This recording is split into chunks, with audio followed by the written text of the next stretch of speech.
Love mocktail 3 ಇದು darling Krishna ಅವರು direct ಮಾಡಿ ಅವರೇ ಲೀಡ್ ರೋಲಲ್ಲಿ ಆ್ಯಕ್ಟ್ ಮಾಡಿದ ಮೂವಿ. ಇದು ಒಂದು father daughter emotion based feel good movie. ಇದು ಲವ್ ಮಾಕ್ಟೇಲ್ ಸೀರೀಸ್ನ 3ನೇ ಮೂವಿ.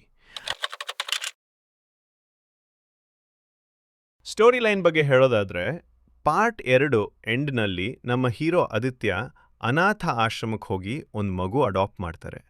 ಆ ಮಗುಗೆ ನಿಧಿ ಅಂತ ಹೆಸರಿಡ್ತಾರೆ. ಆ ಮಗು ಅವನ ಜೀವನಕ್ಕೆ ಬಂದ ಮೇಲೆ ಏನೇನಾಗತ್ತೆ, ಅವನ ಲೈಫ್ ಹೇಗೆ ಚೇಂಜ್ ಆಗತ್ತೆ ಅನ್ನೋದೇ ಮೂವಿಯ ಸ್ಟೋರಿ ಲೈನ್. ಮೂವಿನಲ್ಲಿ ನನಗಿಷ್ಟವಾದ ವಿಷಯಗಳು ಬಂದರೆ, ಪಾರ್ಟ್ 1 ಮತ್ತು 2ರಲ್ಲಿ ನೋಡಿದ ಹಾಗೆ ಕೃಷ್ಣ ಅವರ ಫೀಲ್ ಗುಡ್ ಜಾನ್ರ ರೈಟಿಂಗ್ ಇಲ್ಲಿ ಕೂಡ ಸ್ಟ್ರಾಂಗ್ ಆಗಿ ವರ್ಕ್ ಆಗಿದೆ. ಒನ್ ಲೈನರ್ಸ್, ಸಿಚುವೇಶನಲ್ ಕಾಮಿಡಿ ಮತ್ತು ಇಮೋಷ್ನಲ್ ಸೀಕ್ವೆನ್ಸಸ್ ತುಂಬ ಚೆನ್ನಾಗಿ ವರ್ಕ್ ಆಗ್ತವೆ. ಅಪ್ಪ ಮಗಳ ಬಾಂಡನ್ನು ತುಂಬ ನೈಸ್ಲಿ ಎಕ್ಸಿಕ್ಯೂಟ್ ಮಾಡಿದ್ದಾರೆ. Emotional sequences with light hearted comedy ಆಡಿಯನ್ಸಿಗೆ ಬೇಗ ಕನೆಕ್ಟ್ ಆಗುತ್ತೆ. ಹೀರೋ ಫ್ರೆಂಡ್ ಕ್ಯಾರೆಕ್ಟರ್ ಕಾಮಿಡಿ ಕೂಡ ಈ ಪಾರ್ಟ್ನಲ್ಲಿ ಚೆನ್ನಾಗಿ ವರ್ಕ್ ಆಗಿದೆ.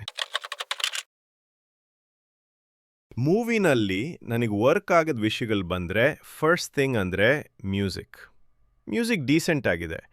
ಆದರೆ ಪಾರ್ಟ್ 1 ಮತ್ತು 2ರಲ್ಲಿ ಸಾಂಗ್ಸ್ ಮತ್ತು BGM ಔಟ್ಸ್ಟ್ಯಾಂಡಿಂಗ್ ಆಗಿದ್ದವು. ಇಲ್ಲಿ ಅದು ಸ್ವಲ್ಪ ಲೆಟ್ ಡೌನ್ ಅನಿಸ್ತು. ಮೂವಿದು ಓವರಾಲ್ ಕತೆ ಅಷ್ಟಾಗಿ ದೊಡ್ಡದಿಲ್ಲ. ಒಂದು ಸಿಚುವೇಶನನ್ನು ಎಕ್ಸ್ಟೆಂಡ್ ಮಾಡಿ ಅದರ ಸುತ್ತ ಸ್ಟೋರಿ ಬಿಲ್ಡ್ ಮಾಡಲಾಗಿದೆ. ಅದರಿಂದ ಕೆಲವು ಸೀನ್ಸ್ಗಳು ಕಾಮಿಡಿ ವರ್ಕ್ ಆದರೂ ರೆಪಿಟೇಟಿವ್ ಅನಿಸುತ್ತವೆ.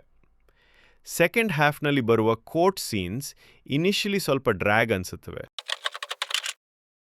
ಸ್ಕ್ರೀನ್ ಪ್ಲೇ ವಿಚಾರಕ್ಕೆ ಬಂದರೆ, ಮೂವಿ ಸ್ಟಾರ್ಟ್ ಆಗೋದೇ ಮಗು ಬಂದಮೇಲೆ ಹೀರೋ ಲೈಫ್ ಹೇಗೆ ಚೇಂಜ್ ಆಗಿದೆ ಅನ್ನೋದನ್ನ ತೋರಿಸೋದ್ರಿಂದ. ಅಪ್ಪ ಮಗಳ ಬಾಂಡ್ ಮತ್ತು ಮಗುವಿನ ಕ್ಯಾರೆಕ್ಟರ್ನ ಚೆನ್ನಾಗಿ ಎಸ್ಟಾಬ್ಲಿಷ್ ಮಾಡ್ತಾರೆ. ಜಗ್ಗಾ ಕ್ಯಾರೆಕ್ಟರ್ ತುಂಬ ಚೆನ್ನಾಗಿ ಎಕ್ಸಿಕ್ಯೂಟ್ ಆಗಿದೆ. ಆ ಕ್ಯಾರೆಕ್ಟರ್ನ comedy throughout the film work ಆಗುತ್ತೆ. ಫಸ್ಟ್ ಹಾಫ್ನಲ್ಲಿ ಸ್ಟೋರಿ ಡೆವಲಪ್ಮೆಂಟ್ ಅಷ್ಟಾಗಿರೋದಿಲ್ಲ. ಆಲ್ಮೋಸ್ಟ್ ಫಸ್ಟ್ ಹಾಫ್ ಅಪ್ಪ ಮಗಳ ಬಾಂಡ್ ಮತ್ತು ಅವ್ರ ಡೈಲಿ ಲೈಫ್ನೇ ಫೋಕಸ್ ಆಗಿರುತ್ತೆ. ಆದರೆ ಫಸ್ಟ್ ಹಾಫ್ ಕಾಮಿಡಿ ತುಂಬ ಎಂಗೇಜಿಂಗ್ ಆಗಿತ್ತು. ಫಸ್ಟ್ ಹಾಫ್ ಒಂದು ಒಳ್ಳೆ ಟ್ವಿಸ್ಟ್ನಲ್ಲಿ ಎಂಡ್ ಆಗುತ್ತೆ. Second half almost court drama ಮೇಲೆ ಬೇಸ್ ಆಗಿದೆ. ಇನಿಷಿಯಲಿ ಸ್ವಲ್ಪ ಡ್ರ್ಯಾಗ್ ಅನಿಸಿದ್ರು, ನಂತರ ಇಮೋಷ್ನಲ್ ಆ್ಯಂಗಲ್ ಮೂವಿನ ಮತ್ತೆ ಅಪ್ಲಿಫ್ಟ್ ಮಾಡುತ್ತೆ.